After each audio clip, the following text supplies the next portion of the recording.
not only everyone who's come here today, but a huge thank you to the Heritage Center, who, when I called them, said we had a workshop for probably about 40 people. They were very gracious and accommodating. And when I said, oh, now it looks like 70 people, they were very gracious and accommodating. And today when we walked in and said, well, I have 125 on the list, but I think a lot more are coming, they were very gracious and accommodating. So if we could give them a huge thank you.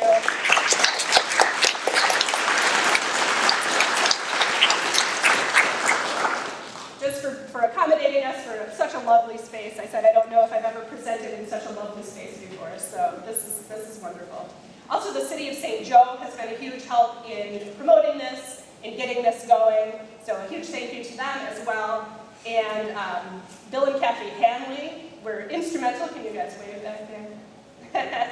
Whether they want to admit it or not, they are huge instigators in really approaching the issue of Japanese knotweed, especially in St. Joe, but I would say region-wide. So thanks to them for instigating this and getting us all here.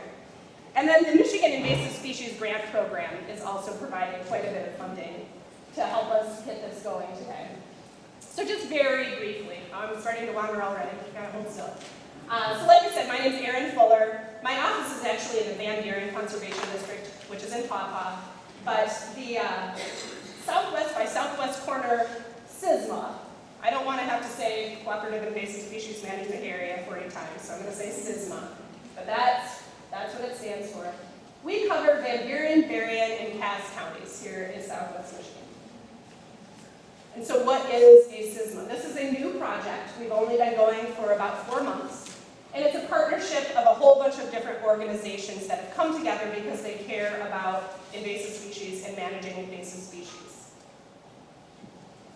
These are a few of our main partners, and I think there's somebody from most of these organizations, if not all, in the room. Berrien Conservation District, we have Susie Forat, who we met out in the hallway. Cass County Conservation District, we have Corey Blythes, wait for us.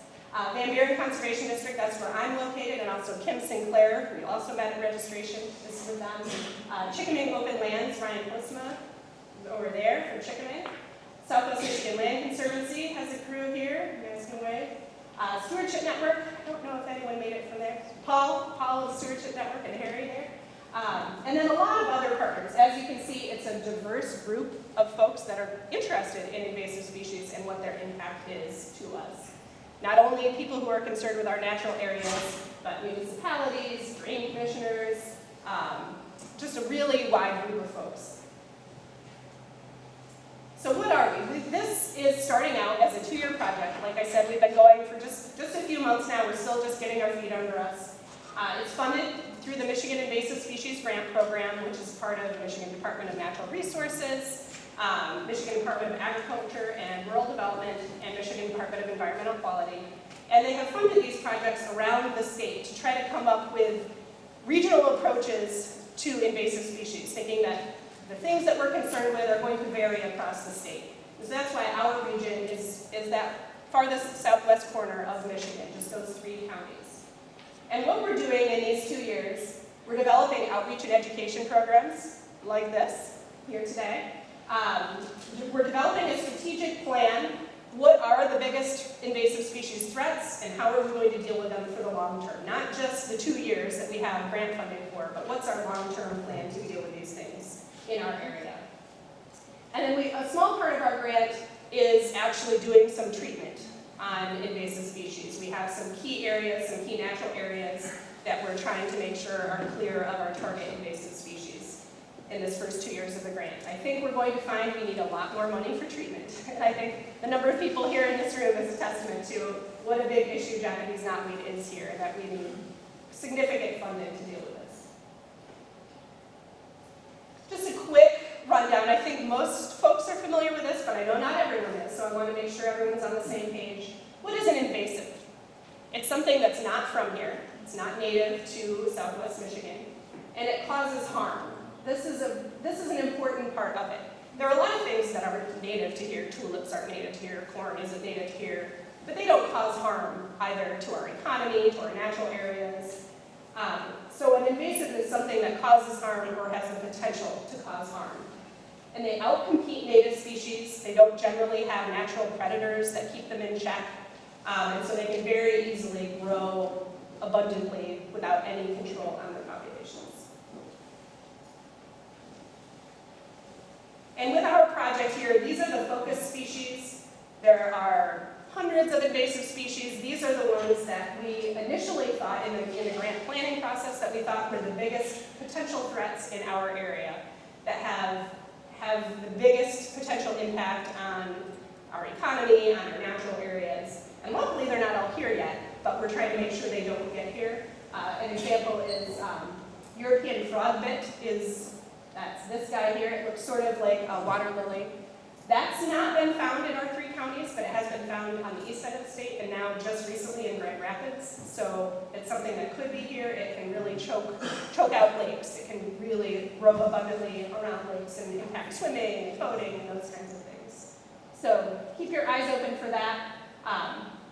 Asian longhorn beetle is not here yet, but if you know the impact that emerald ash borers have had, Asian longhorn beetle would have probably even a bigger impact because they don't just impact one species of tree like the emerald ash borer did. They impact maples and I'm not even going to remember the whole list. Maples and pines, and there's like 15 different species that they potentially impact. That would be hugely devastating to our natural areas, to our economy, to our aesthetics, to our way of life. Chinese yam has also not been found yet, but has been found very close to the Cass County border in St. Joe County, so it's not necessarily far away.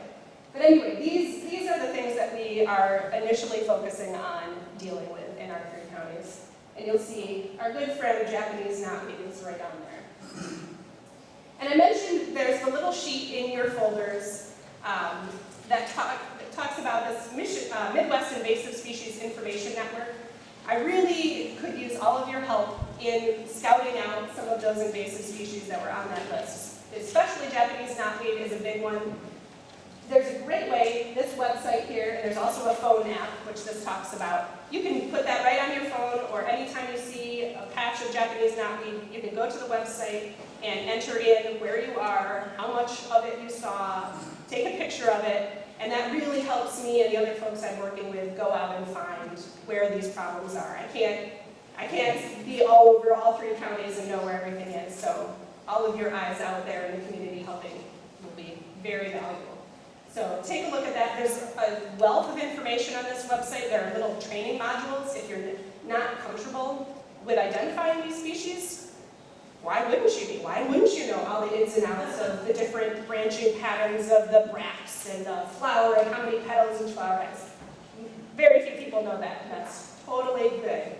This website has some really good basic training modules that help you figure out what Japanese knotweed is, how it's different from other lookalikes, and it has pretty much any invasive species that you want to know about on there. So use that as a resource. I think that's all I have. So next we have our keynote speaker.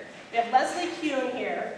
And when I started asking around, okay, I need someone who's an expert on Japanese knotweed, because I'm not yet. I'm working on it, but I'm not there yet. And everyone said, Leslie Kuhn, she's your woman. Go talk to her. And she has been so gracious in helping me put this together and sharing information. Even, I think at 10 o'clock last night, we were still exchanging emails. So she's been very, very helpful. She's very knowledgeable. She is the Field Projects Coordinator and co-founder of the Mid-Michigan Stewardship Initiative. They work with private and public landowners to work on restoration projects, to work on invasive species management, all kinds of things like that. She's also a professor of biochemistry and molecular biology at MSU. So she has a great scientific background, and she's able to use, I think, that scientific background in her approach to invasive species. So, without further ado, I will pass it on to Leslie.